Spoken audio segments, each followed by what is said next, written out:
Good afternoon, everybody.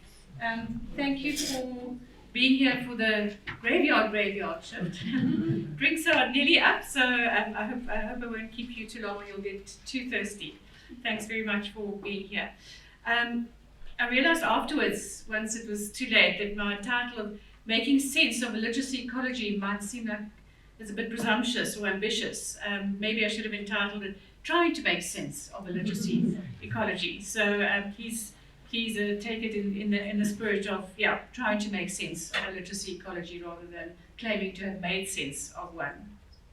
And yes, I'm based at the Lebone Centre, as many of you will know, and I'm speaking from the perspective of some of the work that we've done there. Okay, so the background is, I don't have to tell most of you, very poor literacy statistics for South Africa. The PIRLS tests, etc., showing us that now slightly more than 80% of children unable to read for meaning by the end of grade 4. And the fact that while the vast majority of children in South Africa now do receive formal schooling, children living in poverty still have much less chance of learning to read and write successfully, which is a very sobering fact, actually, is that children in poor socioeconomic circumstances have a much less chance of learning to read and write successfully, certainly in South Africa. And national and provincial assessments conducted over the past 10 years show that a high percentage of South African children are not acquiring the basic literacy skills in the first 3 years at school. So it's a crisis.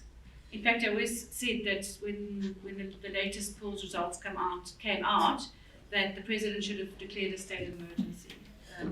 That's how serious I think it is. And we need to narrow the literacy gap. It's called narrowing the literacy gap because it's a social justice issue. And we've spoken a lot today, we've heard a lot about social justice. Because there's no doubt that there's a massive gap between what children in poorer socioeconomic circumstances are receiving and the literacy development and support that they're getting from middle and upper class children. We know from the PIRLS results that the higher end of the achievers are absolutely on a par internationally, but the bulk of the children are not. So there's very much a gap between the haves and the have-nots, even in the literacy space for children as well. So it's very much a social justice issue. It's not just an educational issue.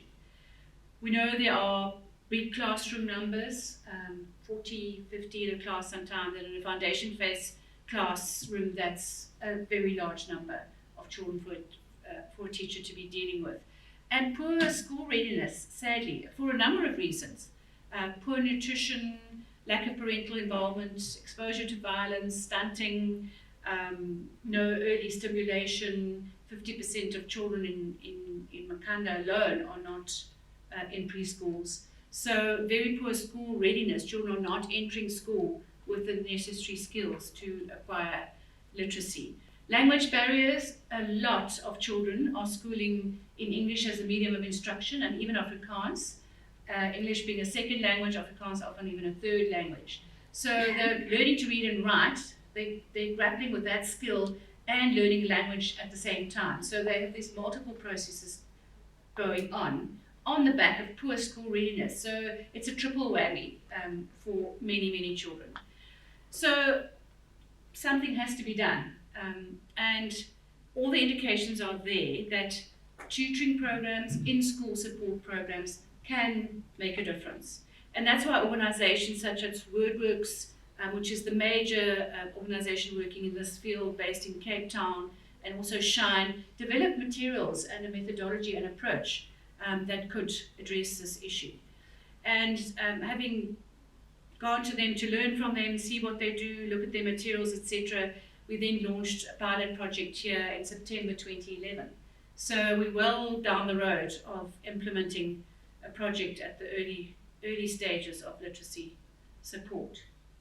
So our theory of change at the Lebone Centre is that you need interventions over time that build on each other. In other words, a kind of pipeline of support that doesn't just start at one point in time all of a sudden, but it builds up from a very young age, working with mothers and babies in very early stimulation through the pre-grade R years, grade R, all the way through to grade 3.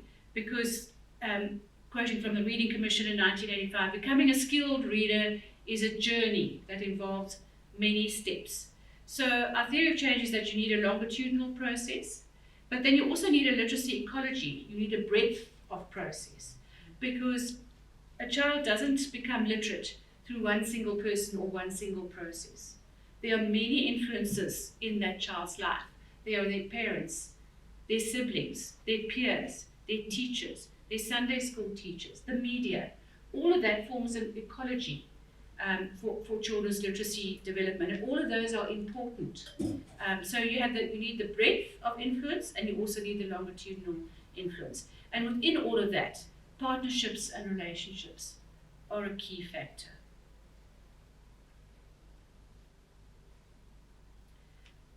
So in the early days, we launched Project Read with 3 no-fee-paying primary schools, which were selected on the basis of their proximity to the Lebone Centre.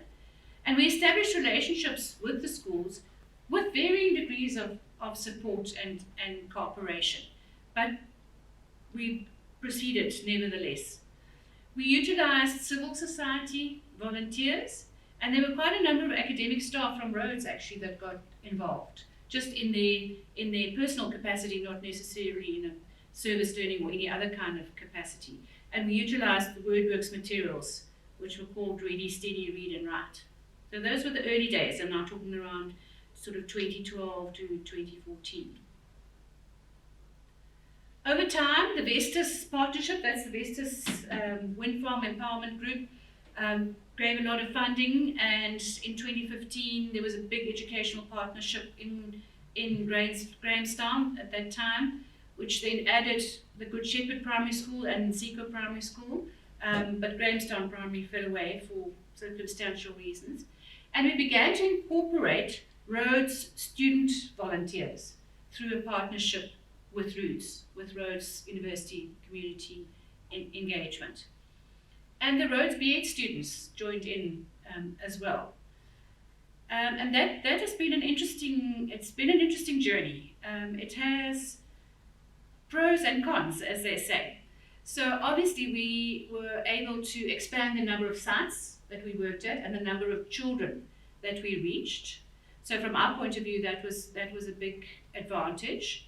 Some of the disadvantages were timetabling. For instance, the B.Ed students could literally only go on a Tuesday from 11 to 12. So if a school wasn't available or didn't work for them at that time, they couldn't go there. So there were always timetable clashes. Also, in terms of SWAT weeks, exam periods, etc., the number of sessions that student volunteers had with children compared to civil society volunteers, for instance, was a lot less. But nevertheless, it did enable us to work with a lot more children. So the way it worked is that the student volunteers would be trained by ourselves in the methodology, and I'll talk a little bit more about what that is in a minute. And they would also increasingly, once the literacy and social justice short course was developed by RUS, had to do that first, which was excellent because it gave them the orientation to why they were doing what they were doing and how they should be approaching it. So I would highly recommend that if anyone's going to be using student volunteers, that there's that orientation first before you get to the technical training. And then over time, the classroom libraries became an extension of Project Read, because what we were doing is we were sending the children that were on the project home with books to read, and it felt a little bit unfair that the rest of the class couldn't do that. So that's why we then decided that in conjunction with Project Read, we would establish classroom libraries so that all the children in a particular grade would have access to books. Johnny, you must just watch my time. So then came COVID, and post-COVID, things changed a little bit. WordWorks changed their material to something called Time Together in My Education, which had actually developed during COVID, so that parental involvement could increase when there wasn't schooling happening. So they were materials that were developed for parents to do at home with their children, but that then continued post-COVID, and that's actually what we're now using in the tutoring program. And interestingly enough, WordWorks switched their nomenclature from volunteers to tutors, which originally I didn't like that much, but I think it's not a bad idea necessarily, because as we know, volunteerism and volunteers, etc., also have certain connotations, which are not necessarily what we want. We want people to take this role seriously, and somehow the nomenclature of tutor as opposed to volunteer just has a little bit more gravitas as well. And I think it just implies a bit more responsibility as well, other than just floating in and out, when it suits you. We have in the recent year or two made very good use of Social Employment Fund participants, which is the presidential scheme on social employment fund young people. We're quite proud of ourselves that we engage them very constructively in being literacy tutors.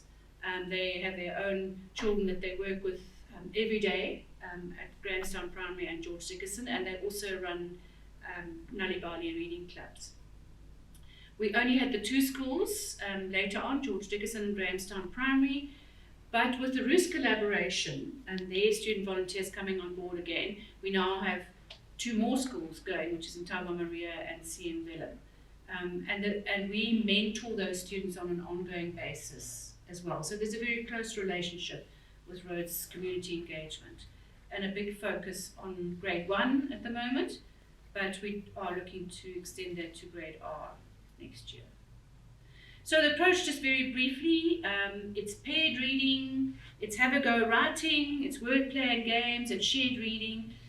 And the reasons for this, the relationship that develops between a tutor and her, call them learners, tutees, whatever, is a very close one. It's one that builds up confidence in the learner, because it's that very individual relationship which they don't get in the classroom. They very, very seldom get individual attention, or their individual responses heard or answered, or even chances to read individually. It's a have-a-go writing where they, make up a sentence based on the story we've just read, and what do you think that looks like, and having a go, and in a very, very safe space where there's no judgment. It's just support, and it doesn't matter. They get to know that it doesn't matter if they make mistakes. It doesn't have to be perfect. They don't have to rub it out, get it perfect, because nobody's going to mark it.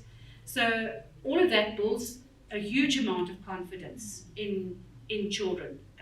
And the fun element of the games, they're learning, but it's in a fun way. So that's why it's structured in the way that it is. And we always end off the session with the volunteers or the tutors reading to the children a story, because just that whole language experience is also something they very seldom get in classroom. And I was just reading up a little bit about some research that's been done mostly in the US, and there's a report out from MIT and in another journal called Ed Research on just how effective tutoring programs can be. But interestingly enough, two of the findings that for us in particular are very significant is, number one, in-school support. In other words, during the school day, works better than after-school support. And secondly, the tutoring is most effective at the lowest grades, round about preschool and grade 1. So I think we are on the right track, because that's some very serious research that has been done to show that the tutoring interventions at the very early stages and ages is the most effective, and also the in-school, because this is a program that happens during school time.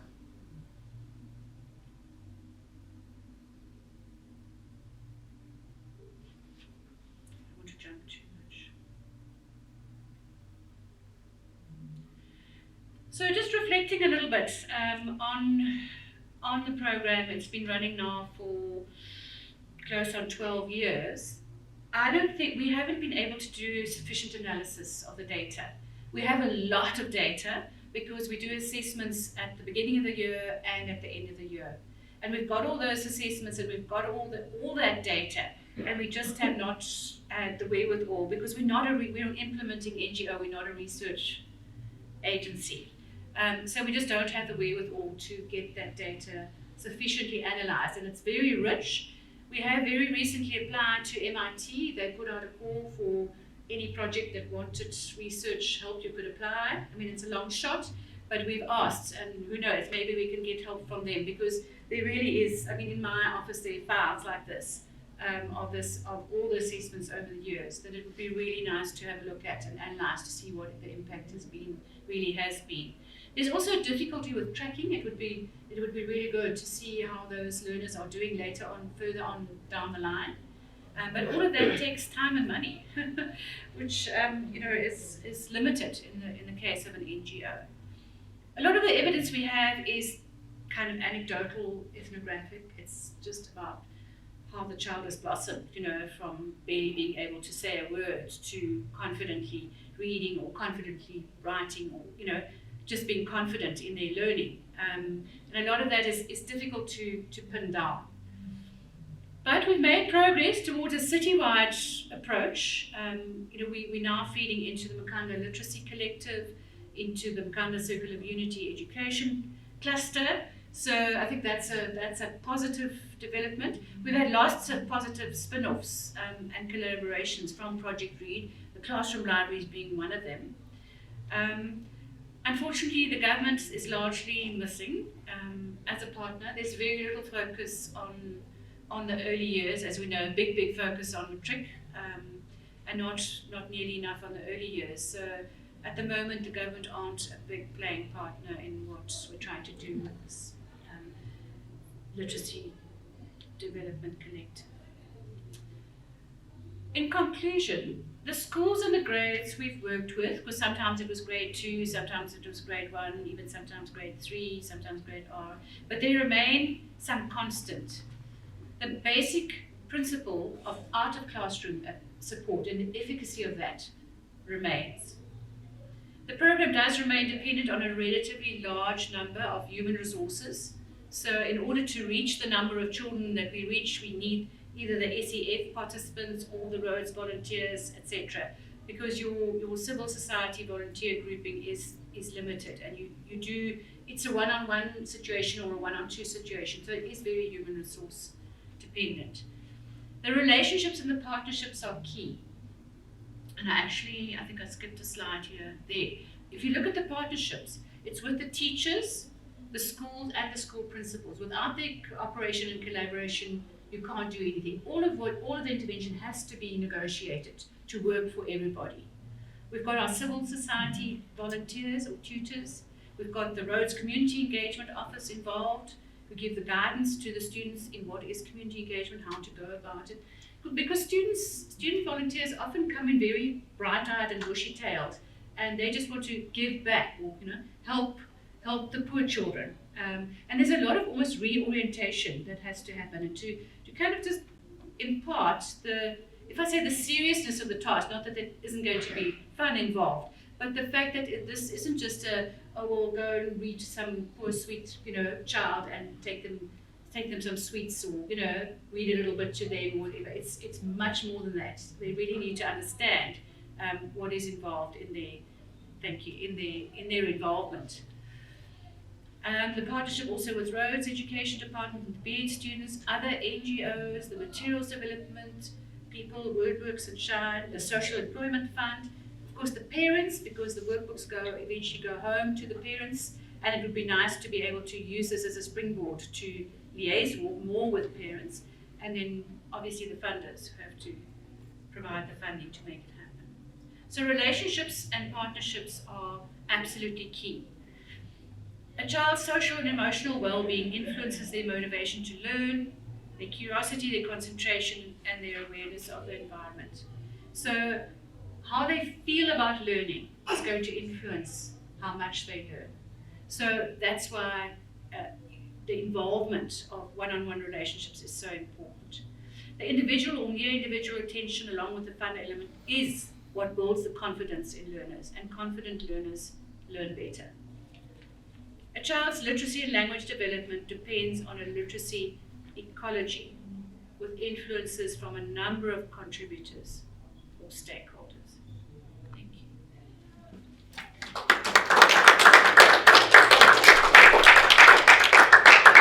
Thank you so much, Cathy, on such a deep and insightful presentation around the literacy ecology over the years. Do we have any questions for Cathy?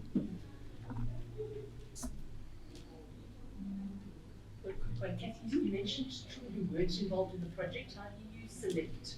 Sorry, say that again? You mentioned children in the class who weren't involved in the project. How do you select? Yes. So at the beginning of the year, we do an assessment with the entire class or classes, and we use a kind of measure, a letter sound knowledge measure. So we don't. It's out of 26. So we generally tend to take the middle band of children, because the top band probably don't need the extra support. If they're over, let's say over 12 out of 26, will be fine. The very bottom band, the sort of 1, 2, 3s out of 26, are probably almost remedial cases. And what we're able to offer in terms of the intervention is probably not going to shift or be enough. Whereas that middle band with that extra is going to just move enough to get, so it's and we did that on the recommendation of WordWorks, who found that to be the most effective strategy. We do sometimes stray a little bit, into the lower band. The teachers, of course, are always very keen that we take the very lower ones, but our tutors are not trained professionals or trained educators, so there's only so much that they can do. They can't actually do remedial stuff.